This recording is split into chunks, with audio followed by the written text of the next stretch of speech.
Hey guys, this is AJ, your rejected conservative. Welcome to another video.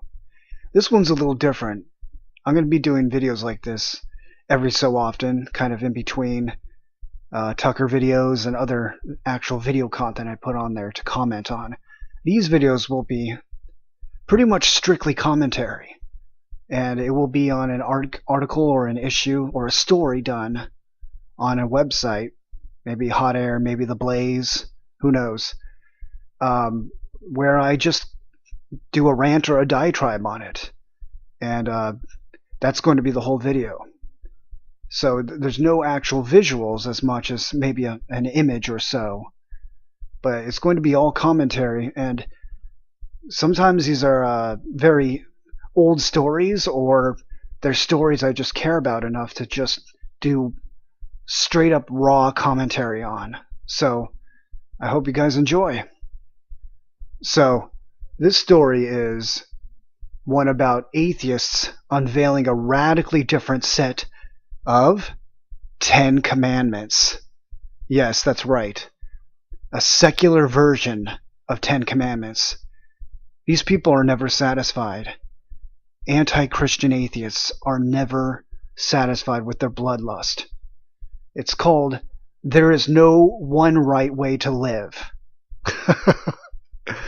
Oh my gosh. So, this story starts with the assumption by these atheist humanists that the way to live life is subjective. How do atheists know there's only one right way to live? And what gives them the authority to tell others this? So right off the bat, when I see a title, "There is no one right way to live," and this is done by atheists and secularists submitting a secular version of the 10 Commandments from the Bible. And I'm thinking, you're saying there's no one right to live. Well, you just assumed there's no one right way to live.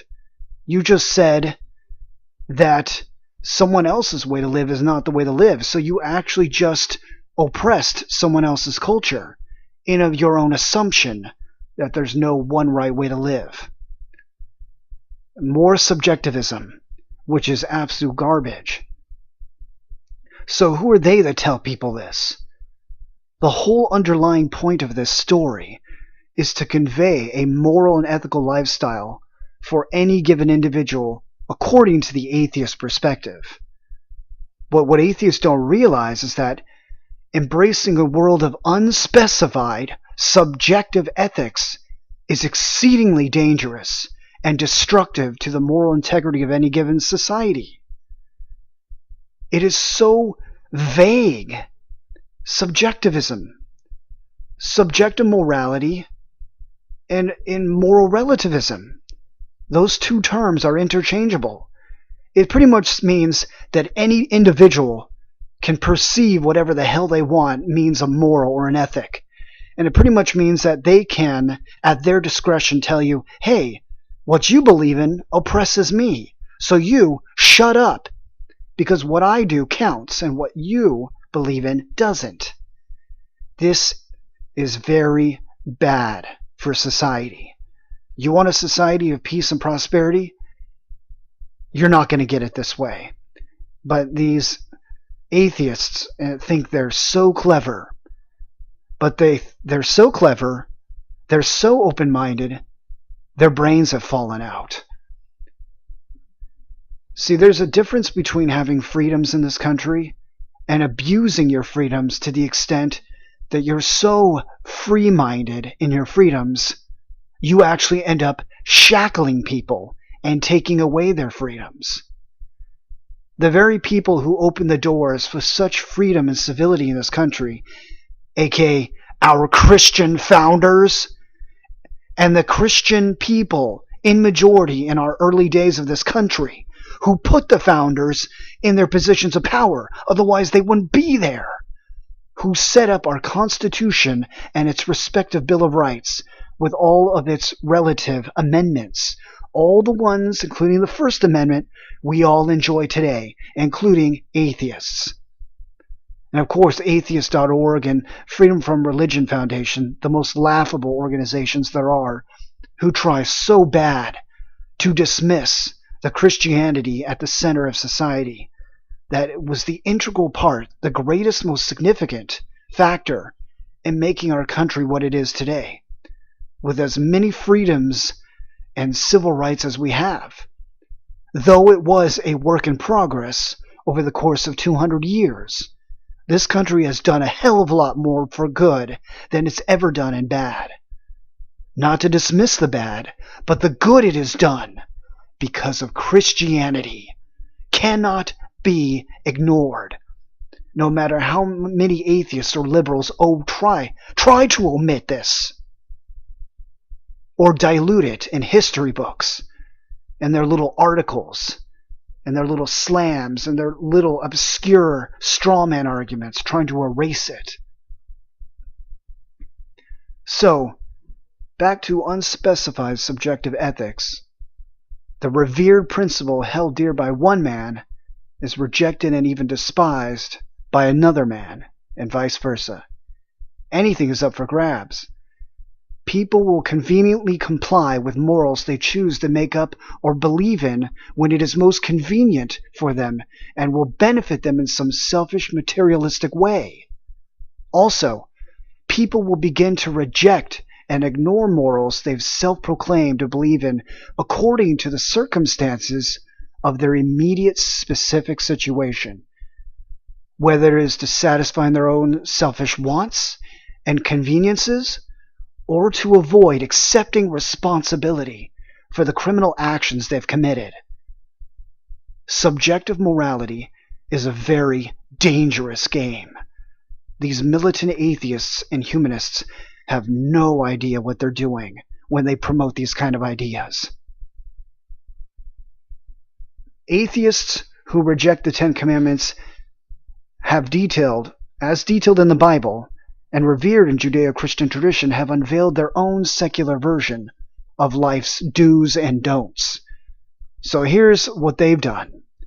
Lex Baer and John Figdor, however you say it, authors of the book Atheist Mind, Human Heart, recently organized a crowdsourced contest to determine the 10 best atheist commandments and to modernize Old Testament ideals, creating an inclusive value set that they say is applicable in the modern era. All right, why don't we take apart that last paragraph? Humanist heart? All right. Humanists don't believe in the spirit, the soul, or the supernatural, or the metaphysical. The heart speaks of where a person contains their emotions and beliefs, and speaks of the source of love that a human has for another. But that is what Christians and other various faiths around the world believe. But how can an atheist, consistent with their logic, how can an atheist talk about having a heart for someone that they love as a humanist when to them the heart only represents a vital organ that simply pumps blood throughout the human body and is subject only to the natural bodily stimuli of chemical reactions? A pulsating, squishy organ located in the upper left chest region of the human body does not provide capacity of, quote, love or sentient acknowledgement of other people. So, where does it kick in? They don't believe in spiritual. They don't believe in something beyond chemical reactions or hormonal injections. Physical meat bags with blood and water in them walking around based on instinctive behaviors and learned behaviors. So how can they say humanist heart?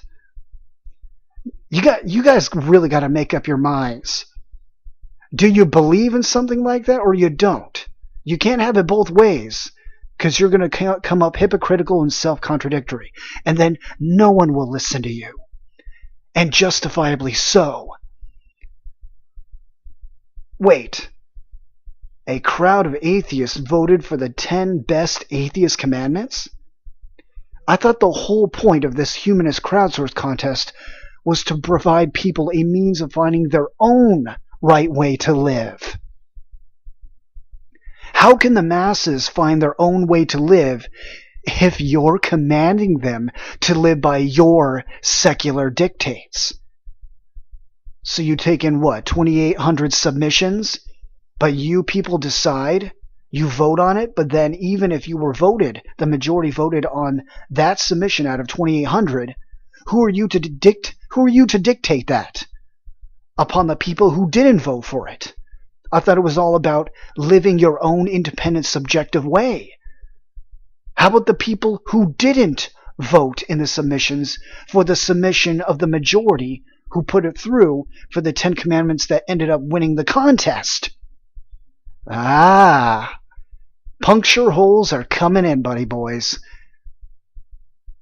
By the way, why modernize the 10 Commandments? What's wrong with them? They seem fine to me. Who says the new ones are better or even good at all for that matter? Really? What's wrong with them? There's nothing wrong with them. These people have a personal beef with Christians for the hell of it. They detest Christianity for some delusional reason, and this is what they do. Another jab at Christianity to make themselves feel better in their pathetic little lives, because they don't understand the truth. And to hit on another word that they said in the previous paragraph about inclusive value set. Inclusive is such an overused and annoying word, used usually by PC liberals and intolerant atheists. I'm so sick of inclusive. It is so overused, and it's useless by effect. And how are the 10 Commandments not applicable in the modern era? They're more applicable than ever. They are objective morals, as opposed to these secular commandments, as you will see, that are so vague and subjective, no one will know how the hell to use them. So, in Bayer and Figdor's book, which is said to guide, quote, readers through their process for establishing and testing principles for living a reasonable, ethical, and happy life, here it is, without God, unquote. Without God was the basis for the quest to find an alternative set of regulations. They released these ideals on Friday morning when the story came out. Testing principles for living a reasonable, ethical, and happy life without God. No bias here. Living a life without God. Okay, that's a little too gratuitous right there. I thought these secular guidelines were supposed to be neutral and devoid of any specific bias or an agenda of attacking any specific group. As if Christians are knocking down atheist doors and screaming in their face, yeah, right. It is so obvious this is addressing Christian principles and directly assaulting them. They could be mature by leaving out God altogether and just sharing their material alone. But they can't, because something deep down inside them tweaks them about this, and they have to include it. Otherwise, I don't think they find any meaning in their life. They have to hate and rap on Christians because they have nothing better to do.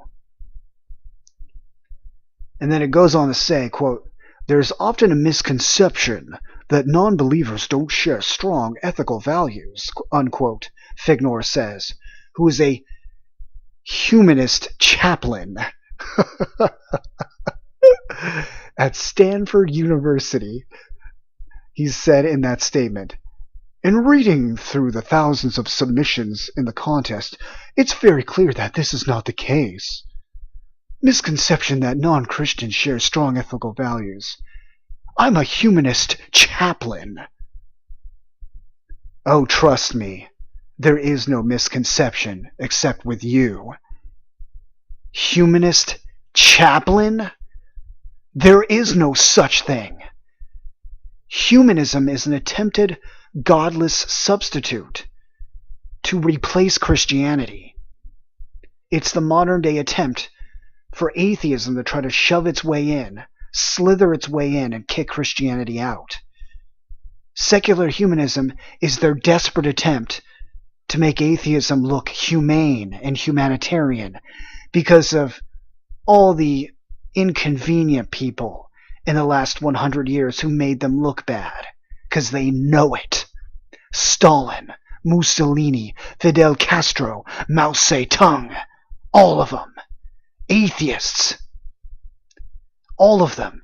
This is the end game when atheists are given full power over any given nation, and regardless of culture. Mao Zedong, Asian. Stalin, Russian. Fidel Castro, Hispanic. Specifically, Cuban. So, culture, it crosses all culture and ethnic boundaries. Communism and socialism, which, what is never divorced from those constructs? Atheism. Atheism and communism are always married. And atheism and socialism are always married. And scary enough, fascism always seems to be married to atheism. It's very scary. But a humanist chaplain is specifically a religious position done for sports teams and the military. Chaplains are always associated with Christians.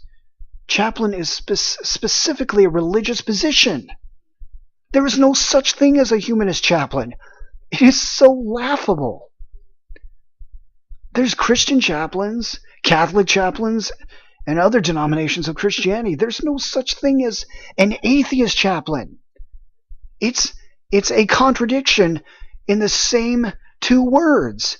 You can't follow up humanist with the word chaplain. You just can't. It doesn't exist. This is so laughable. It's another reason why my argument about them trying to replace Christianity is all the stronger. Because whoever heard of a humanist chaplain? There's Christian chaplains. Christian is kind of integrated naturally into the word chaplain itself. But the fact that they had to specify that the chaplain was humanist is laughable in and of itself. Yeah, let's call for the chaplain who doesn't believe in anything at all. Yeah, who believes in a subjective set of moral values that really kind of don't mean anything except for the one consistent part of all of it that means you can just believe in whatever you want, which means no one really believes in anything because everyone just screws each other over based on what they think is right. That pretty much sums up a humanist chaplain. Useless. He said that he believes there is overwhelming overlap, this chaplain, as it pertains to moral values that can be found among the masses regardless of one's faith tradition. Really? Overwhelming overlap. Have you gone to hundreds of thousands of people and verified this? Because you did say the word believe. Oh gosh, that's a word Christians use a lot. Believe and faith and trust. It feels kind of weird when an atheist says believe. Oh gosh. So he says he believes there's overwhelming overlap in terms of moral values that can be found in the masses, regardless of the faith or traditions of multiple people, and regardless of diversity. So he believes this. He believes in an unseen blind faith that this is the case, really. And this is your shining example of a debunking and a destroying of the Christian argumentation. Really? Okay. So, the public submitted their ideas in recent weeks for alternative secular commandments, with a panel of 13 prominent atheists and secularists weighing in to pick their favorites. Again, atheists agreeing to embrace morally subjective edicts by fellow atheists. Interesting.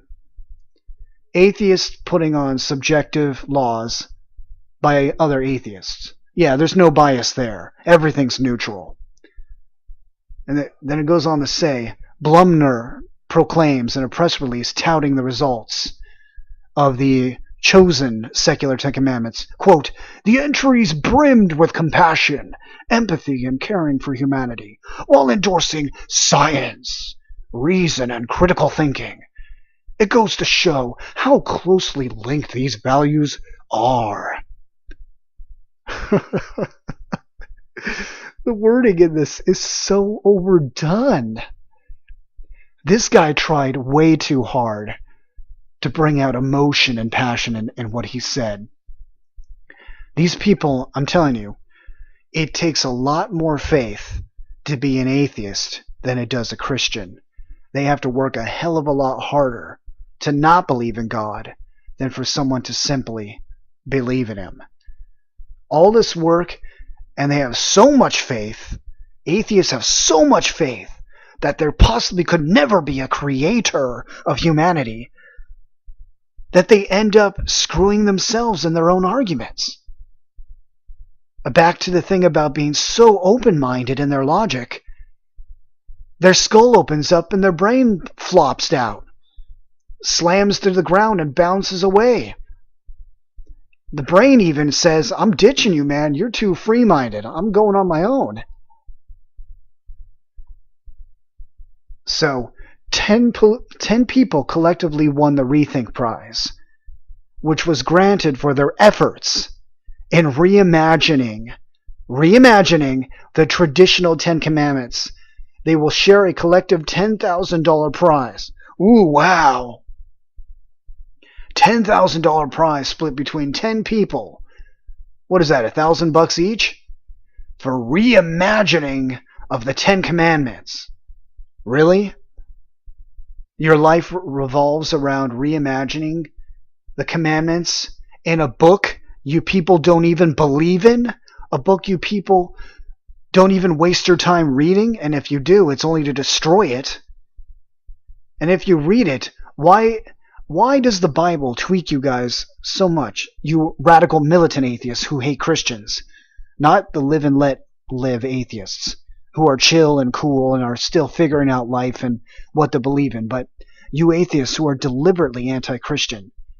Why do you even waste your time looking in the Bible, looking for elaborate ways to just rip it apart? Are you that sadistic? Because it's beyond the point of just actual logical argumentation. You're ripping a part of the Bible out and you're reimagining it. You are reconverting it into something of your own. But why would you do that? You're actually paying a subtle, unintentional homage to the Bible. You're actually giving the Bible validity, value, by actually going to the extent of going in it, opening it up, saying, oh, look at that, 10 Commandments. Let's rip it out and say, this is not good. Let's change it out and make our own. Why even go to the extent of doing that? If the Bible is such a book of fairy tales and myths, if it is so archaic and antiquated and retro, it is to be dismissed immediately. If it is so not a part of your lives and does not tweak you or affect you in any way, why do you spend the effort and the time, the blood, the sweat, the tears, and going in and looking in it at all? Why do you even waste your time? You're all about material pleasures and physical pursuits.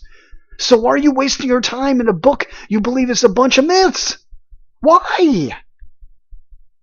Why are you doing this? I'm going to tell you right now. Because you know it's true. You know it's real. You spend all this time, you spend all this effort in a book you people avoid and would only logically be avoiding.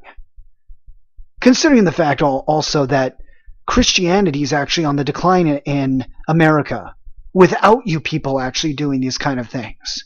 You do know that, right? Europe is extremely godless, but America is headed that way too. There's a heavy decline in Christianity in this country. It holds strong to a certain extent, more than Europe, but it's dying. This country is eroding into a quasi-European sort of mindset, which is secular and socialistic, with an emphasis on man and government rather than God and intangibles such as objective morals and values. So, reimagining the Ten Commandments, what does that do for you? Why do you guys waste your time doing this? Honestly, don't you have better things to do? It just amazes me. You people actually make our point. You make the point of Christians that you spend so much time that you end up paying homage. You actually, unintentionally, whether you like it or not, attribute value to Christianity and to the Bible every time you slam it. The more you slam it, the more you verify it as a valid argument, as an actual legitimate side of opposition to your secularism. You do realize that, don't you? Because in reality, if you were true committed atheists, you would not be mentioning God at all. You wouldn't be mentioning the Bible at all. That's what a true committed atheist would be doing. You understand me? Absolute apathy. Absolute unadulterated indifference. Completely without care. You would completely ignore it. But the fact that you bleed and you sweat and you tear up with all the time and the effort and the money and the resources you pour into constantly berating Christianity, berating Jesus Christ, God, the Holy Spirit, the Bible, everything, God himself. You spend so much time, you spend a hell of a lot of time slamming someone you don't believe exists. Again, you're paying and you're attributing value and homage, whether you like it or not, to something you don't even believe exists, therefore verifying the possibility that he might exist. You don't even realize it, do you? Sorry, but that's how it comes down. So, why don't we look at the secular commandments now, shall we? Below, see their new set of commandments, as it shows in the article here. Number 1, commandment number 1, secular Ten Commandments. Be open-minded and be willing to alter your beliefs with new evidence. Oh, interesting. Well, it seems pretty valid. You know, I can't disagree with that too much. It's kind of vague, though. Kind of vague, I have to be honest. But where do you draw the line in terms of being open-minded? And what beliefs do you start off with? If you start off with the right beliefs, then you don't need to get new evidence. Because if you know what's true for real, then you don't need to change. Okay, so that was vague. Commandment number 2. Strive to understand what is most likely to be true, not to believe what you wish to be true. So this is obviously a slam against Christianity. You strive to understand what is most likely to be true. Okay, so you strive to understand the world and what you think is going to be true. Although there are more puncture holes in macroevolution than that slice of Swiss cheese. There's way more puncture holes and illogical points in macroevolutionary theory than there ever was in intelligent design. And it says not to believe what you wish to be true. So you think Christians are a bunch of wishers, huh? What about wishing that somehow a bunch of dead molecules accumulated and coalesced together to create living molecules and magically created a single-celled microbe, which somehow expanded into billions of different organisms on this planet? You want to tell me about wishful thinking? You really want to talk about wishful thinking? Yeah, I don't think so. Commandment number 3. The scientific method is the most reliable way of understanding the natural world. So you just became oppressive and telling everyone this is the most reliable way, and how dare you use any sort of other way to interpret the natural world? How dare you? So you essentially oppressed your method of science about how to interpret the world around you, nature and biology and the universe. So, in of their own subjectivism, telling individuals how to live, they're actually giving individuals commandments, which is what this whole thing is. The interesting thing is these may be subjective, but they're still commandments. Atheists are commanding you to follow these 10 commandments. That's what a commandment is. It commands you to do something. You may have the free will and choice to obey it, but it's still commanding you to do it, which people consider a form of oppression. Command doesn't have a really good positive connotation to it, especially in this modern age. And it's interesting to me that atheists, though they're trying to make it sound cool and nice and hip, saying, oh, look, we're replacing Christian commandments, yet they don't even realize they're using the same language. Oh, Christian commandments are so dictatorial, yet they use the same word. They're commanding other people to follow their secular commandments. They're no different. What's worse is their commandments are so vague and subjective, they don't even offer any real advice. They barely give anything. These aren't objective intangibles that people can carry across any situation in life. These things can be manipulated at will according to an individual's selfish desires and their own personal little situation. Commandment number 4. Every person has the right to control over their body. This sounds good and all, but then you realize it's got social agendas behind it. I know these people are trying to address things like abortion. Everyone should know right now, the fact is, abortion is infanticide. Period. There's no rebuttal. There's no argument. Sorry. That's the way it is.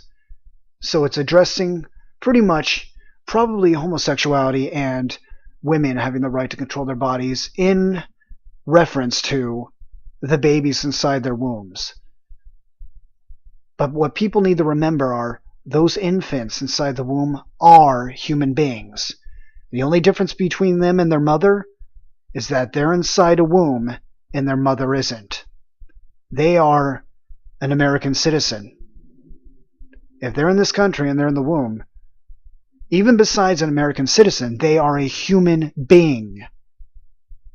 And that's what people cannot forget. It is imperative that they don't forget the humanity of the little innocent, helpless life growing and incubated inside that uterus. You cannot forget that. It is not a woman's right to terminate another human inside of her. By the way, if that baby's a female, where's her rights? That baby is a early stage in her life woman. So woman is violating the right to life in this country of another woman. You want to talk about the right to control of your body? Huh? What about the right to control of your body over that female who hasn't been born yet by the female who incubates her, who decides to kill her off? You want to talk about a violation of rights? There's your rights. It's not a woman's right. It's a manufacturing. It's a fantasy. It's a fallacy. It's made up. It's a way of liberals to create a victim group with women, to pit women against Republicans, to get women to take entitlements so that overall they become dependent on Democrats and liberals to create a permanent victim voter base by women, is what they're hoping, to vote for Democrats indefinitely. Because remember, Democrats cannot win with actual solutions and morals and values. They have to rely on catering to people's most sinister, sinful pleasures and desires. They have to cater to stirring up anger and dissent to make people feel like they're victims when they're not.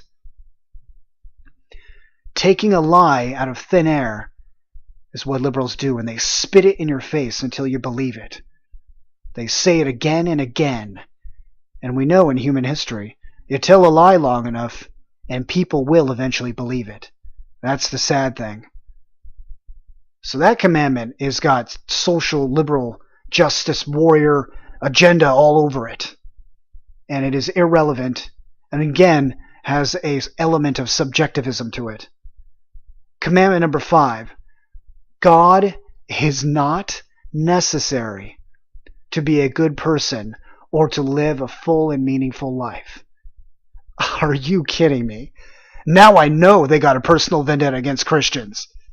This is not neutral. This is not devoid of bias. These people directly are slamming Christians as if they are evil, angry, archaic bigots. God is not necessary to be a good person or to live a full, meaningful life. We derive what remnant of what good is in us from God, given that He created us. What good we have is what He integrated into our very soul and our spirits. Do you really think macroevolution developed a morals gene? Give me a break. Morality isn't part of survival. Instinctive behavior doesn't take in the factor of morality when people and animals are desperately trying to survive. So much for macroevolution accounting for morality. It's just absurd, this logic. These people who think they're kings and queens of logic are actually at the bottom end. They don't even realize it. Commandment number 6. Be mindful of the consequences of all your actions. No duh! And recognize that you must take responsibility for them. Oh wow! This actually sounds kind of Christian and conservative. It's almost like they ripped this out of the Bible or something. This is actually the most logical commandment I've seen so far. Be mindful of the consequences of all your actions and recognize that you must take responsibility for them. Of course, this is to some extent subjective again. Very subjective. Not quite objective, as it's more objective than the others, but it's still got quite a flair of subjectivism to it. I'd say it's the best one I've seen so far, even though it's still subjective and vague. Commandment number 7. Treat others as you would want them to treat you. Oh my gosh. Did they just take the golden rule? Are you serious? The golden rule found in the Bible? Really? Okay, this one is just lazy. This one's just lazy. And they did put a twist on it. Treat others as you would want them to treat you, and can reasonably expect them to want to be treated. Yeah, you didn't make that very complicated, did you? A little more complicated than I thought you would. And then it says at the very end, think about their perspective. What is this, a psychologist made this commandment? What is this one? Treat others as you would want them to treat you. No duh. And can reasonably expect them to want to be treated? Reasonably expect them. So you're trying to hopefully expect them to treat you well, even though they could kill you or hurt you, but you would be okay with that because that's their subjective interpretation of how they treat people well? Subjectivism again. Just because you treat someone else well doesn't mean that that's their interpretation of treating you well. Think about their perspective. You ain't going to be thinking about their perspective if they kill you, and that's their interpretation of treating you well. If you give them money to go get a burger, and they just take your wallet, because that's how they interpret the reciprocation of the golden rule, maybe you want to rethink this commandment, huh? Commandment number 8. We have the responsibility to consider others, including future generations. Okay, kind of vague, and that's kind of another lazy sort of broadened moral value, which is very subjective. Nothing new and nothing special. So that was just a whatever. Number 9. There is no one right way to live. Oh, come on. Don't use the title of the article to be as one of the commandments. Oh, gosh. It's like putting the name of a song into an album that has the same name. Now, I don't have much problem with that, but sometimes I like albums that have a name that isn't actually found as one of the song titles in the album. It's like using the word in the definition of that word. It's like commandment number 9, there's no one right way to live. Again, you're being oppressive in saying that people have multiple ways to live when they may believe there's only one way to live. So who are you to tell them that there's no one right way to live? And how do you know what's right? Because anyone can verify what is right according to what they believe or what they choose to believe. You people are setting up a society of nightmares if you were ever to push something like this and it actually came to fruition, something that actually came to law. And commandment number 10, leave the world a better place than you found it. Wow, another cliche commandment. Bravo, so original. Leave the world a better place than you found it. Again, this one also bleeds and saturates itself in subjectivism. Extremely subjective to the individual. Leave the world a better place. Better place. Better is relative to the person. Okay? Better is relative to the person. So one person may believe better is something to an extent that's actually good, but someone else who does something really bad to people may consider that making the world a better place. So a conservative making something good is their way of interpreting of making the world a better place, as opposed to an atheist or some radical liberal or even a dictator saying they're making the world a better place and then doing horrible things to people. You remember what Mao Zedong said when he killed millions and millions of his own people to bring about a movement? What did he say? You got to break a few eggs to make an omelet. But what was the name of his movement? Quote, the Great Leap Forward. The Great Leap Forward. A progressive statement. He was progressing as he saw it. He saw the progression of China into a communist atheist state as what it is today. He drove it into what it is today. And what he considered that is better. The Great Leap Forward is what he considered better. So this is extremely dangerous. So these 10 commandments were the ones chosen among 2,800 total submissions. What do you guys think of them? But here's the original 10 commandments. I want to read them off real quick because I really want to show people. You can look this up in your Bible if you have one, or look it up on the internet. But I want to just see exactly what is wrong with the original 10 commandments, that they're so antiquated and to be disregarded and dismissed. Let me see. 10 commandments found in Exodus. You got the first commandment. You shall have no other gods before me. Okay? Sounds good. God telling, don't have any other gods. No idols. Focus on me. I'm the one true creator. I made you. I love you.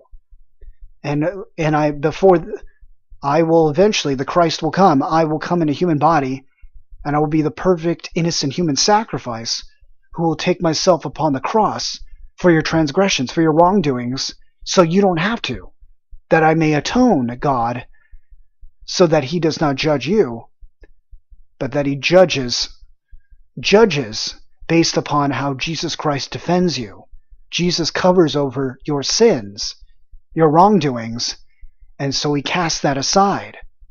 And God sees you as perfect through Jesus. That's what it's all about. And so God says, you want to be really truthful? You want to know the universe? You want real logic and reason and critical thinking? There's only one God, and it's me. There's one creator of all you humans, and it's me.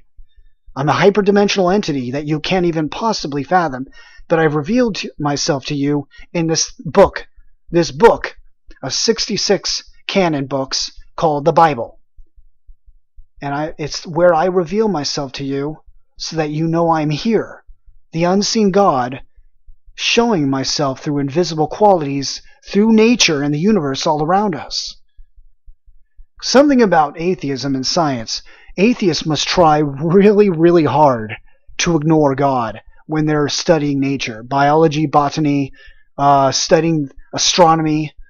They must try really hard not to see allusions to a designer, a hyperdimensional designer everywhere, an architect that well preceded us billions of years ago. I believe in an old universe, but it speaks of him everywhere. The nature cries out that we are created. The next commandment says the same thing. It talks about no idols. You shall not make for yourself an image in the form of anything in heaven above or on the earth beneath. You shall not bow to them or worship them. And God is trying to keep people focused on him so they don't get caught up in fake gods, idols, who will lead them into sinful, selfish pleasures and which will end up destroying them. All that God does is to care for and preserve humanity and their life. He doesn't do anything to destroy humanity. But when humanity goes away from what is truth, God and what he does for us, humanity begins to destroy themselves. Here's a commandment that people have a real hard time today with, and a long time, for decades now, in this country. This commandment says, you shall not misuse the name of the Lord your God, for the Lord will not hold anyone guiltless who misuses his name. Anyone know what that one is? Using Jesus Christ as a swear word? Everywhere. I hear it everywhere now, and I cringe every time I hear it. I'm sick of it. No one has any honor or respect anymore. No one cares. I hear people using Jesus Christ, my Lord and Savior, my God, as their personal little swear word everywhere. No one says, oh, Buddha, oh, Krishna. And Krishna actually sounds pretty satisfying as a swear word, but no one uses that. Jesus Christ is slammed all over the world because he's the real deal. No one slams Buddha. No one slams Krishna. No one even really slams Allah. And when they do, they get their heads cut off or attacked. Fancy that, right? You attack Christians and they turn the other cheek because they have the honor, the self-composure, and the respect to not cut your head off, but they actually love you and forgive you anyway. Which shows you how much more of a prick anti-Christian atheists are, that they would actually take advantage of how peaceful and non-retaliatory Christians are. It's absurd. Again, they show that they destroy their own arguments. There's no respect for Jesus Christ as a figurehead anymore. When these Caucasians in this country love their little Eastern mysticism since the 60s and 70s until now, they're obsessed with yoga and other forms that are with the East, with Hinduism and Buddhism. Oh, and even Islam is glorified in this country. But Christianity, oh, don't deal anything with that. It's just amazing. The next commandment is, remove the Sabbath day by keeping it holy. 6 days you shall labor and do all your work, but the seventh day is a Sabbath to the Lord your God. This one was meant to give a day of rest. So even God was thinking about labor, giving people a day of rest, at least one day off, before there were even standards for workers in modern day America, in the Industrial Revolution in America, or any other time prior. God was already giving people a day off before there were officially days off from work. A day off where you praise God and respect him, where you are forbidden to work because you were just supposed to relax. That was the point. You rest, you enjoy God, you enjoy relaxing, and you work 6 days. But you had to work 6 days back then anyway. You couldn't just work like 5 days like today, 4 or 5 days, because society was still very heavily agricultural back then, as it is now, or as it was back then compared to now. where we have a massive surplus that way outdoes in any ancient civilizations. We are so automated now, we've outdone all the ancient civilizations combined. But this commandment specifically was the only one not mentioned by Jesus in the New Testament. So this one's actually is no longer valid. It's one that doesn't need to be followed as per sound doctrine in the New Testament.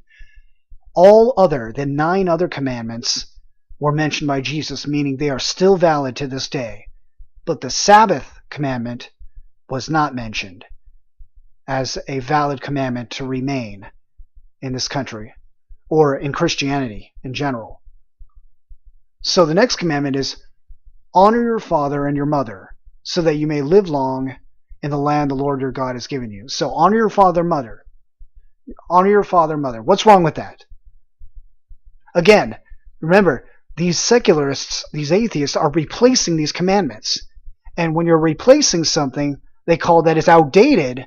They're saying whatever those commandments contain, whatever they were, are invalid and useless. They're bad. They're not good.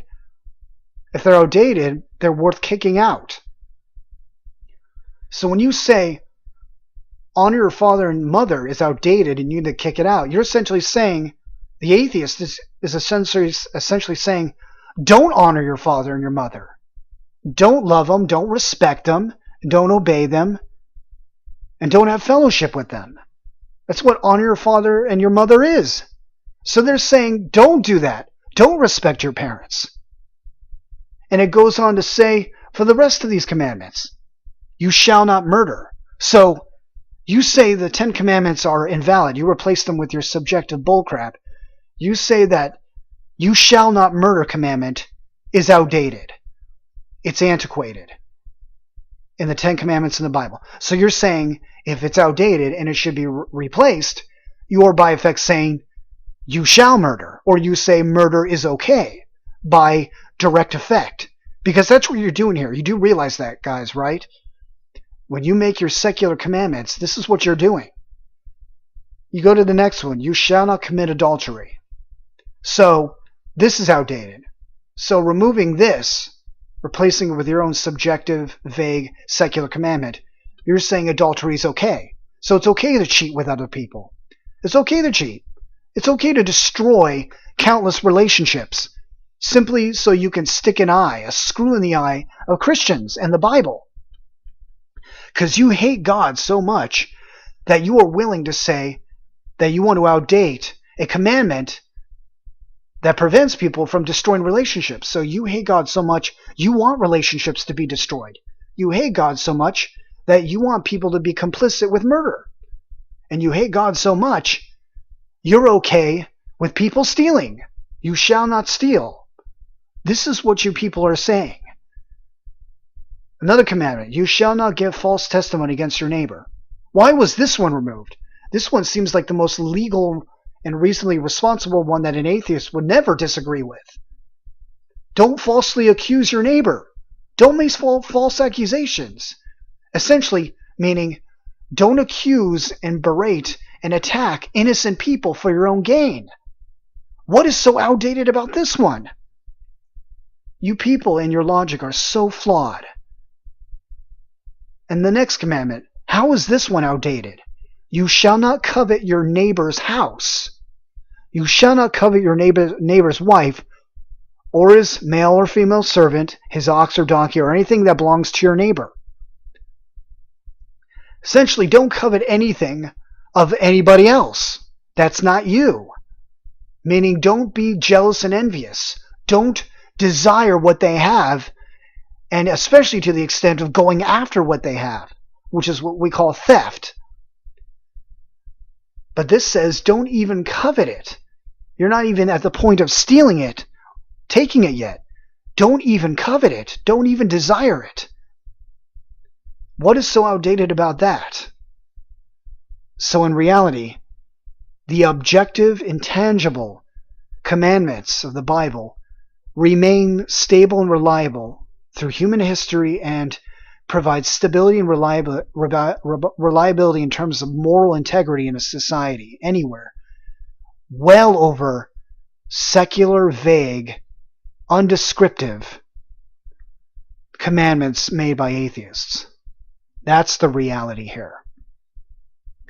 These subjective secular commandments are so vague and unspecified that literally most, if not all of them, can be disregarded or manipulated by any given individual according to their own selfish desires and immediate circumstances. The Ten Commandments themselves are completely and objectively specified, so there's no doubting inquiries as to interpretation so as to be manipulated, because all 10 commandments stand alone and are objective, meaning they remain constant and the same forever in all situations and events.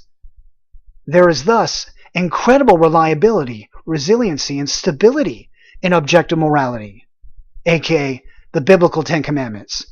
Everyone is to uphold the commandments regardless of circumstance, so that no one is capable, legally or morally, of justifying their own malicious act against another. One system of objective, righteous, unchanging, simple to understand morals unites people under one system in which they treat one another with peace, love, and respect as much as possible, is what the objective biblical 10 commandments are. And the subjective, secular 10 commandments only enrage and drive people to their own selfish desires. They make people create their own government in their own minds. They manufacture their own fantasy land, and thus their secular commandments are garbage, useless, and so their argument is destroyed. Well, guys, I hope you liked the video. This is a long one, I think. I hope you enjoyed it. I hope you stick around for future videos. This was one of those that didn't have an actual video content in it to comment on, but it was an article that I usually comment on, and I hope you guys enjoyed it. This is kind of like a intellectual cram session, so to speak, a full-on rant/diatribe where I just go righteously angry on their butts. But that's it for this video. I hope you guys loved it. I love you guys, even if you hate me or love me. If you want to donate anything, you don't have to. PayPal or Plum Fund. If you want, I'd love to make this an income, but don't worry about it. I love you guys, and I'll see you in the next video. Bye, guys.